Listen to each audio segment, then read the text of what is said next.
안녕하세요. 스포츠 분석 전문 채널 넘버원 강 선생입니다. 수년간 스포츠 분석을 하면서 쌓인 노하우들을 많은 인원들과 함께 소통방에서 공유하고 있습니다. 스포츠는 매번 적중할 수 없습니다. 거짓 채널들에 속지 마시고 강 선생과 함께 소통하실 분들 환영합니다.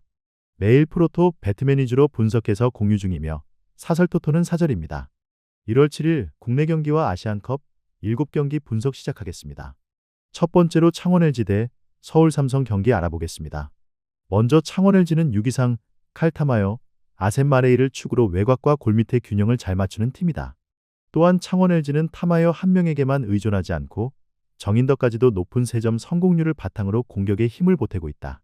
스몰 라인업을 가동할 수 있는 타이밍이 올 때는 타마요와 정인덕이 동시에 코트에 나서 3점슛 쌍포를 형성하고 짧은 시간에 연속 득점을 폭발시키는 장면을 자주 만들어낸다. 결국 창원 LG는 골밑에서 마레이가 버티고 외곽에 타마요와 정인덕이 동시에 서 있는 구조를 만들 수 있을 때 공격 프로세스 전체가 매끄럽게 흘러가는 팀이다. 이어서 서울 삼성은 이관희와 최현민, 케렘 칸터를 중심으로 외곽과 골밑에서 활로를 찾는 팀이다. 그러나 스페이싱이 좋은 빅맨을 상대로는 수비에서 넓은 공간을 커버해야 하는 상황에서 발이 다소 무거워 보이는 장면도 있고 리바운드 박스아웃이 흔들릴 때 세컨드 찬스 실점이 늘어나는 약점이 드러난다. 결국 서울 삼성은 외곽이 제대로 터질 때는 누구를 상대로도 주도권을 잡을 수 있지만 3점 효율이 떨어지는 날에는 골밑에서 리바운드와 세컨드 찬스 싸움을 이겨내지 못해 흐름이 한 번에 무너질 위험을 안고 있다. 마레이가 버티는 골밑과 타마요 정인덕의 3점 화력, 여기에 유기상의 에너지까지 더해지면 LG는 40분 내내 공격 리듬을 크게 잃지 않고 상대를 몰아붙일 수 있는 팀이다. 서울 삼성도 이관희와 최현민의 외곽이 초반부터 뜨겁게 터진다면 변수를 만들 수 있지만 원정 특유의 집중력 저하를 감안하면 후반 들어 리바운드 싸움과 수비 로테이션에서 한계를 드러낼 여지가 크다. 종합적으로는 골밑 파워, 리바운드, 외곽 쌍포, 홈 에너지를 모두 품은 창원 LG 승리할 것이다. 이번 경기 창원 LG 승을 추천합니다. 핸디 언어버 및 최종 조합은 고정 댓글 링크를 통해 가족방에서 확인해주세요. 두 번째로 삼성화재 대 KB손해보험 경기 알아보겠습니다. 먼저 삼성화재는 전체적으로 세트 흐름 안에서 리시브 기복이 자주 드러나는 팀이다. 무엇보다 삼성화재는 리시브가 흔들릴 경우 세터 선택지가 급격히 줄어들고 아이 쪽으로 볼이 과집중되면서 패턴이 단조로워지는 문제가 반복된다. 이렇게 공격 루트가 한쪽으로 쏠리면 상대 블로킹은 타이밍을 쉽게 잃게 되고 세트 후반으로 갈수록 블로킹 실점과 범실이 동시에 늘어나는 흐름이 이어진다. 결국 삼성화재는 홈이라고 해도 리시브 안정과 중앙 속공 비중이 일정 수준 이상 확보되지 않으면 세트 후반의 주도권을 지키기 어려운 구조를 안고 있다. 이어서 KB손해보험은 초반 템포를 빠르게 가져가 상대 수비를 일찍 흔드는 팀이다. 세터는 경기 시작부터 과감하게 퀵오픈과 중앙 빠른 볼을 연속해서 활용하며 상대 블로커의 점프 타이밍과 시선을 동시에 분산시키는 운영을 선호한다. 이 초반 템포 싸움에서 우위를 잡게 되면 상대 블로킹은 점프 타이밍을 예측하기 어려워지고 승부처 타이밍에는 오히려 라이트에서 나오는 백어택이 더 쉽게 통과되는 구조를 만들어낸다. 결국 KB손해보험은 초반 세터의 퀵오픈과 중앙 속공으로 상대 블로킹 타이밍을 깨놓고 세트 중후반에는 비에나의 백어택과 나경복의 강타를 집중 배치해 승부처를 정리하는 템포, 파워 조합이 뚜렷한 팀이다. 삼성화재는 리시브가 흔들리는 순간부터 공격 루트가 한쪽으로 쏠리고 세트 후반으로 갈수록 범실과 블로킹 실점이 함께 늘어나는 패턴을 벗어나지 못하고 있다.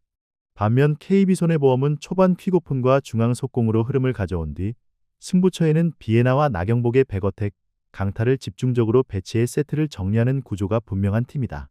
종합적으로 보면 리시브 안정과 템포 조절, 세트 후반 마무리 능력까지 KB손해보험이 주도권을 끝까지 틀어줄 가능성이 높다. 이번 경기 KB손해보험 승을 추천합니다.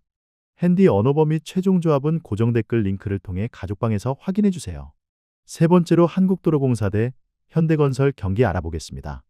먼저 한국도로공사는 리시브 라인이 안정적인 편이라 초반에 약간의 실점이 있더라도 세트 중반 이후부터 서서히 점수차를 좁혀오는 흐름에 강점이 있는 팀이다. 한국도로공사는 세트 중반 이후 집중력이 강해진다. 세터들이 점수를 따라잡는 국면에서 일부러 템포를 낮추고 높게 띄운 볼을 에이스 타나차에게 몰아주면서 상대 블로킹을 한쪽으로 끌어당기는 운영을 선호한다. 이때의 볼 배합은 단순히 타나차에게만 주는 것이 아니라 타나차를 미끼로 세워놓고 모마와 강소유에게 사이드로 빠른 볼을 뿌리는 패턴까지 포함되어 있어 상대 수비의 예측 범위를 완전히 벗어나는 구성을 보여준다. 결국 한국도로공사는 리시브 안정성을 바탕으로 세터가 세트 중반 이후 템포를 조절하고 타나차, 모마, 강소희, 김세빈까지 내축이 균형 있게 돌아가는 구조로 브레이크 포인트 구간에서 득점을 몰아치는 팀이다. 이어서 현대건설은 기본적으로 서브와 높이를 앞세워 상대 리시브 라인을 흔들어 놓고 그 틈에서 강타로 밀어붙이려는 스타일을 가진 팀이다. 다만 현대건설은 리시브가 흐트러지는 세트에서는 세터 선택지가 급격히 줄어들면서 카리와 자스티스 쪽으로 높게 띄우는 단조로운 전개가 늘어나는 약점을 안고 있다. 이렇게 공격 패턴이 한쪽으로 쏠리는 구간이 길어질수록 블로킹 타깃이 명확해지고 세트 후반에 실책과 막히는 공격이 연달아 나오면서 흐름을 상대에게 넘겨주는 장면이 자주 발생한다. 그래서 현대건설은 초반 서브 공세가 잘 먹히면 상대를 몰아붙일 수 있지만 세트가 길어지고 랠리가 길어질수록 리시브와 수비 라인 간격이 벌어지며 후반 승부에서 약점이 드러나는 패턴을 보여준다. 한국도로공사는 세트 중반 이후 세터가 템포를 조절하고 타나차에게 볼을 몰아준 뒤 모마, 강소희, 김세빈까지 다양하게 활용하면서 상대 블로킹과 수비를 끝까지 흔들 준비가 되어 있다. 반면 현대건설은 카리 자스티스의 강타가 초반 흐름을 가져올 수는 있어도 리시브가 흔들리는 순간 중앙 활용이 줄어들고 세트 후반에는 실책과 막히는 공격이 겹칠 위험이 크다. 이번 경기 한국도로공사 승을 추천합니다. 핸디 언어버 및 최종 조합은 고정 댓글 링크를 통해 가족방에서 확인해주세요. 네 번째로 일본 대 시리아 경기 알아보겠습니다. 먼저 일본은 4-3-3 포메이션을 바탕으로 볼이 있는 구역에 최대한 많은 인원을 집중시키며 점유율로 경기를 풀어가는 팀이다.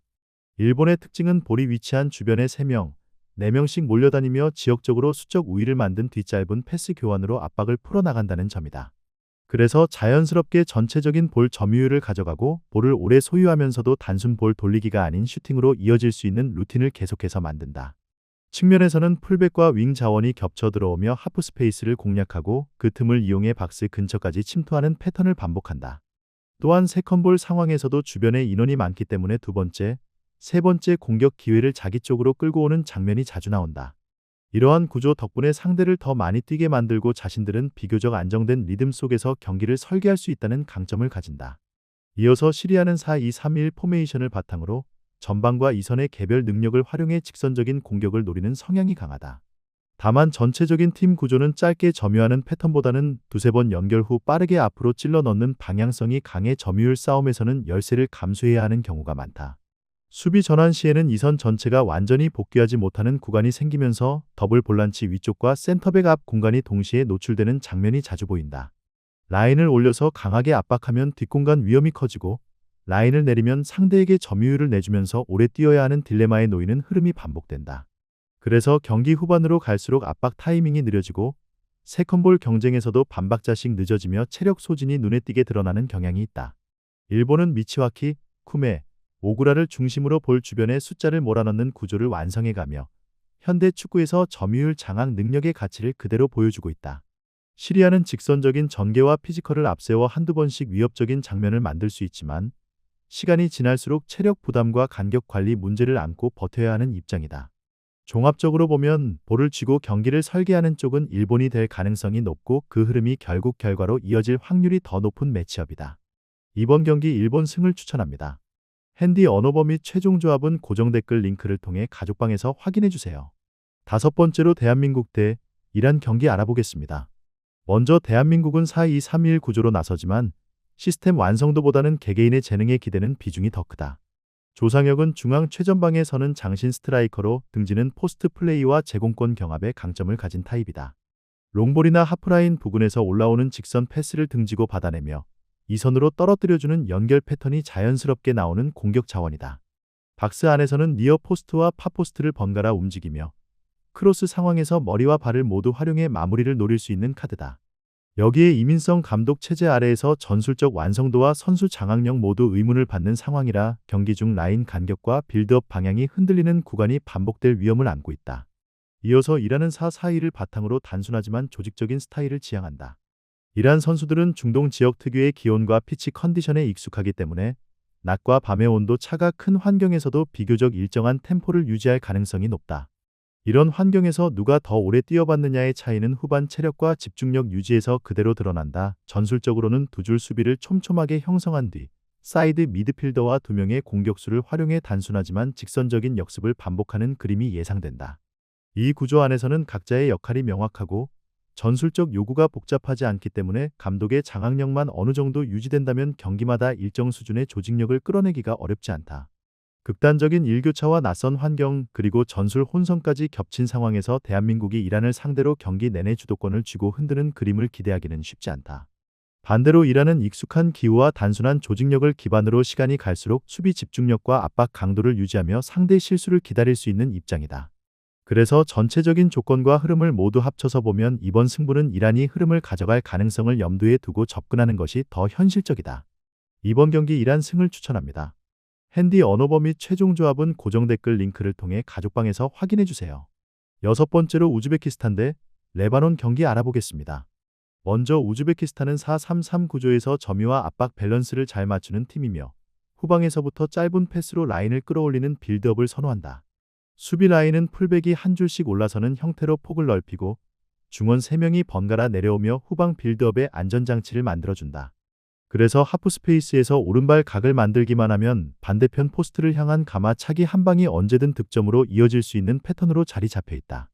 결국 우즈베키스탄은 측면에서 중앙으로 파고드는 인버티드 윙어와 이를 뒷받침하는 풀백의 오버래핑 그리고 중원의 전진 패스를 통해 상대 박스 주변에서 슈팅 각을 꾸준히 만들어가는 팀이라고 볼 수 있다. 이어서 레바논은 4-1-4-1 포메이션을 사용하며 중앵커 한 명을 두고 그 앞에 두 줄을 세우는 형태로 수비적 안정감에 더 큰 비중을 둔다. 중앙 수비 앞에 서는 수미가 수비 라인 보호에 집중하고 양측 미드필더는 라인을 좁혀 안쪽 공간을 먼저 닫는 성향이 강하다. 팀 전체가 라인을 너무 내려서 버티는 구간이 길어지면 사데크도 자기 진영 깊숙한 위치에서 공을 받는 시간이 많아져 역습에서 실제로 뽑아낼 수 있는 위협이 제한되는 편이다. 샤디준이 역시 측면에서 연결과 크로스를 책임질 수 있는 자원이지만 상대가 중원부터 강하게 압박을 걸어오면 전개 타이밍을 잡지 못하고 롱볼로 급하게 정리하는 장면이 반복된다. 결국 레바논은 수비 블록을 두껍게 세우는 대신 공을 잡았을 때 어떻게 상대 진영까지 올라갈지에 대한 해법이 충분히 다듬어져 있지 않은 흐름이라 강한 압박과 조직된 점유를 가진 팀을 상대로 고전하는 경향이 뚜렷하다. 이번 매치는 단순히 한두 명의 개인기 싸움이 아니라 준비된 패턴과 조직된 압박이 얼마나 안정적으로 유지되는지에 따라 승부의 방향이 정해질 경기다. 전술 완성도와 공격 패턴의 다양성 그리고 이번 대회에서의 동기까지 모두 고려하면 우즈베키스탄 쪽으로 승리 가능성을 더 높게 두는 판단이 합리적이다. 이번 경기 우즈베키스탄 승을 추천합니다. 핸디 언어버 및 최종 조합은 고정 댓글 링크를 통해 가족방에서 확인해 주세요. 마지막으로 카타르 대 아랍에미리트 경기 알아보겠습니다. 먼저 카타르는 4-2-3-1 구조로 중앙에서 한번 템포를 잡은 뒤 빠른 전환으로 뒷공간을 파고드는 축구를 지향한다. 중앙 미드필더 라인은 수비 시에는 더블 볼란치 형태로 안정감을 우선시하지만 볼을 잡는 순간 앞쪽으로 한 줄씩 끌어올리며 팀 전체 라인을 밀어올린다. 그래서 카타르는 상대 수비 라인이 깊게 내려앉은 경기보다는 라인을 올리고 압박을 시도하는 팀을 상대로 뒷공간을 활용하는 데 더 큰 힘을 발휘하는 스타일이다. 이번 경기에서도 누르딘 타메르의 속도와 아라마디 조합의 연계가 맞물리면 상대가 걸어오는 전방 압박을 오히려 역습의 출발점으로 바꾸는 그림을 충분히 기대할 수 있다. 이어서 UAE는 4-3-3 포메이션을 바탕으로 강도 높은 전방 압박과 적극적인 라인 컨트롤을 시그니처 전략으로 가져간다. 문제는 이런 공격적인 성향 때문에 최종 수비 라인이 너무 높은 위치까지 전진하는 경우가 많다는 점이다. 라인 전체가 앞으로 끌어올려진 상태에서 전방 압박이 한 번만 어긋나도 뒤쪽에는 넓은 수비 뒷공간이 그대로 노출되는 장면이 자주 연출된다. 특히 강한 전방 압박에만 신경이 쏠리면 풀백과 센터백 간 간격이 벌어지고 이 사이를 노리는 침투에 대한 대비가 느슨해지는 경향이 있다. 그래서 UAE는 경기 중반 이후 상대에게 한두 번 전진 패스를 허용하는 순간 발빠른 공격수를 상대로 카운터 어택을 얻어맞는 패턴이 반복되는 약점을 안고 있다. 이 경기는 겉으로 보기에는 아랍에미리트의 전방 압박과 공격적인 템포가 더 눈에 띄겠지만 속을 들여다보면 뒷공간 리스크를 얼마나 잘 관리하느냐가 진짜 핵심이다. 전술적 상성과 최근 흐름을 함께 고려하면 카타르 승리 쪽에 기대값을 두고 접근하는 편이 보다 현실적이다. 이번 경기 카타르 승을 추천합니다. 핸디 언어버 및 최종 조합은 고정 댓글 링크를 통해 가족방에서 확인해 주세요. 시청해 주셔서 감사합니다. 핸디 언어버 및 최종 조합은 항상 강선생 소통방에서 공유하고 있습니다. 소통방 입장은 고정 댓글 확인해 주시고 구독과 좋아요, 알림 설정 부탁드립니다.